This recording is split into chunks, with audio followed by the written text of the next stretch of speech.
Hi, this is Sam from Sound of Joy Music Services, and I'm going to cover a lesson that has been a talk amongst a lot of musicians, and that is a feature on just about every keyboard called the Transpose button. So I'm going to call this lesson No Transpose. Now, my approach to it has always been to learn a song in the key. If I'm learning from a CD or at that my earlier days from a cassette, in the key that it was originally played in, and then if the choir could not sing in that key, to transpose it down into a more comfortable key for the choir. My early days on piano, they didn't have keyboards back when I started on the Steinway Grand at my church in Manhattan. It was you learned the song in whatever key it was, and then you didn't have a button that you can just hit.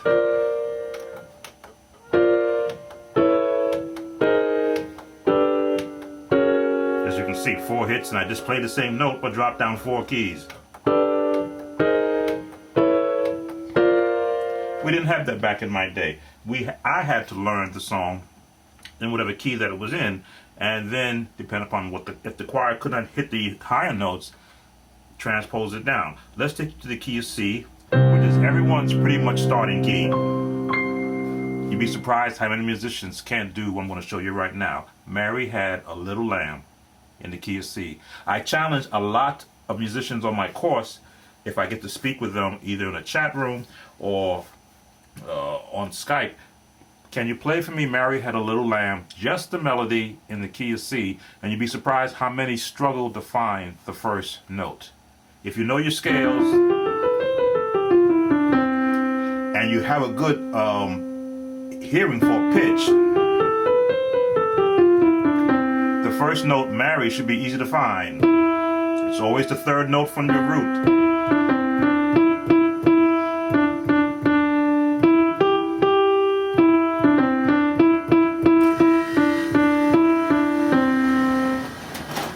So I had found that a lot of musicians struggle with trying to find the first note of a melody because they're always trying to chord first, melody second. Part of learning how to transpose a key is you know the scale, you know the numbering of the scale, 1, 2, 3, 4, 5, 6, 7, and then of course an octave would be 8.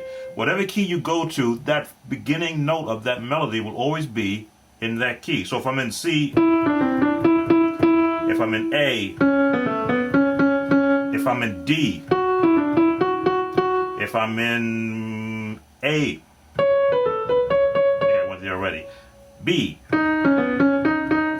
So as the approach to learning how to transpose without using that button is, first of all, learn the scales and learn how the scale note sounds. Now, what happens is that musicians are so concentrated with chording a song with all the latest and I'll say fabulous chords versus fat chords, that they lose the melody trying to find so many chords. Where I teach melody first, then chords.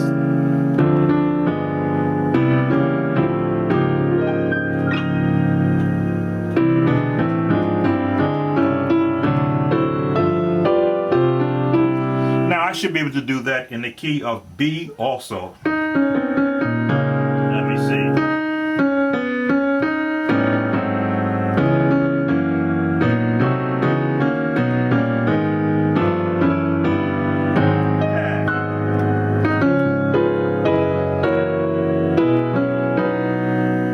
Now, because I practice my chord changes in every key,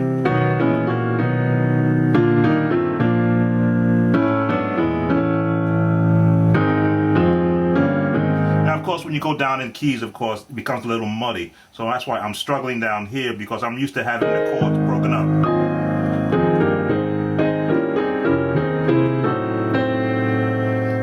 Did I miss one?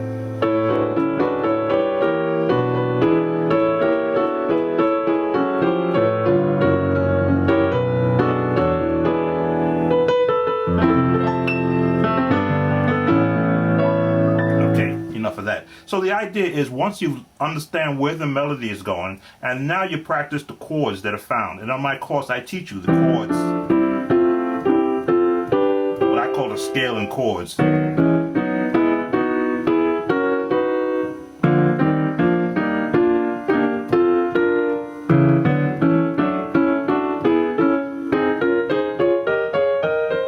So when I practice my basically scale and chords, then when I'm playing a melody, I'll know what chords are in there in that particular scale.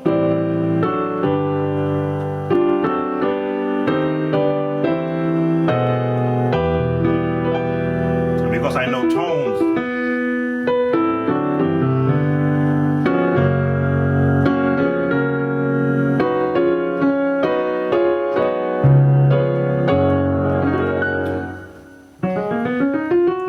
so the idea that I teach scales, always practice scales in every key. Learn to know what they sound like, both high and low. Both hands, of course.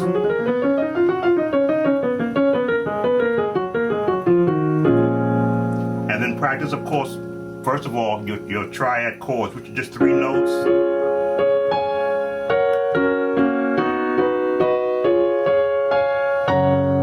A little bass on the bottom, and you can then double it up.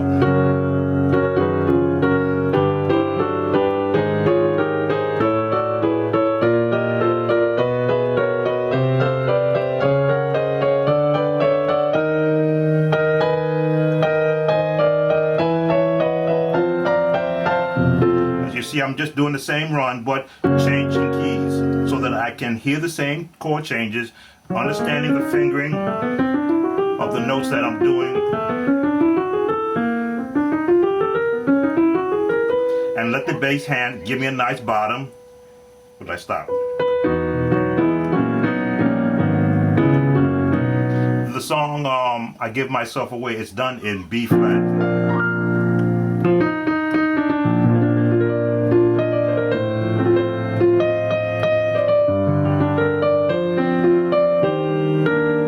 What if you come across somebody that's singing it in A?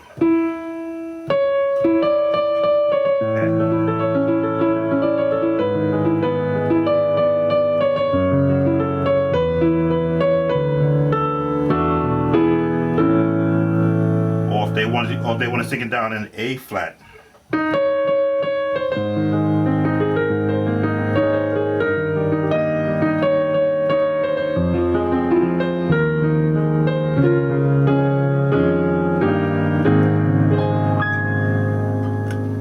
It's not hard to leave the transposing button alone if you're willing to practice in quiet. First of all, practice amongst yourselves, rather as an individual, before you practice with a group of guys, because a group of guys will have so much music coming at you, you'll be looking to compete with them.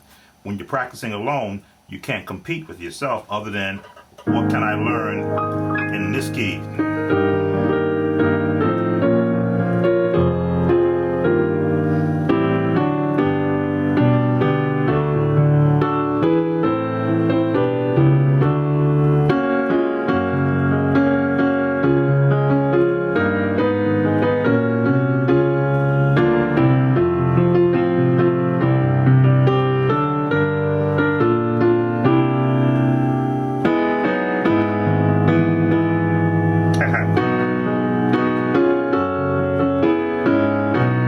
I had to look at the notes.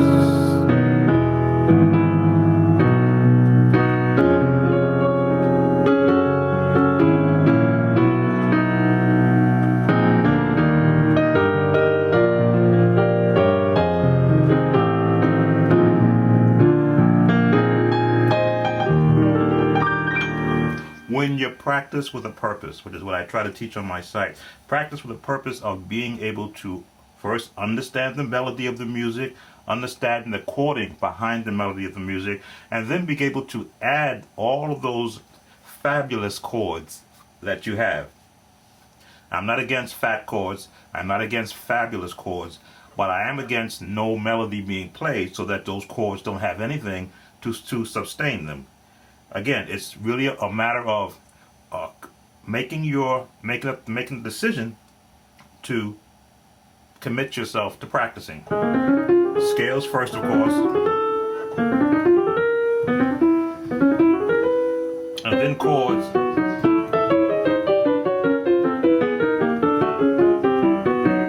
So that you can hear them.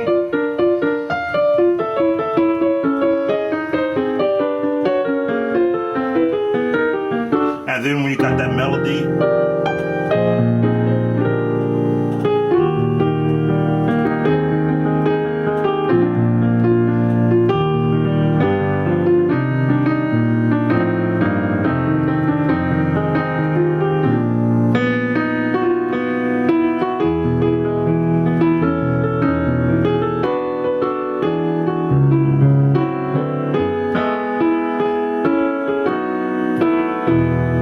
caught me off guard.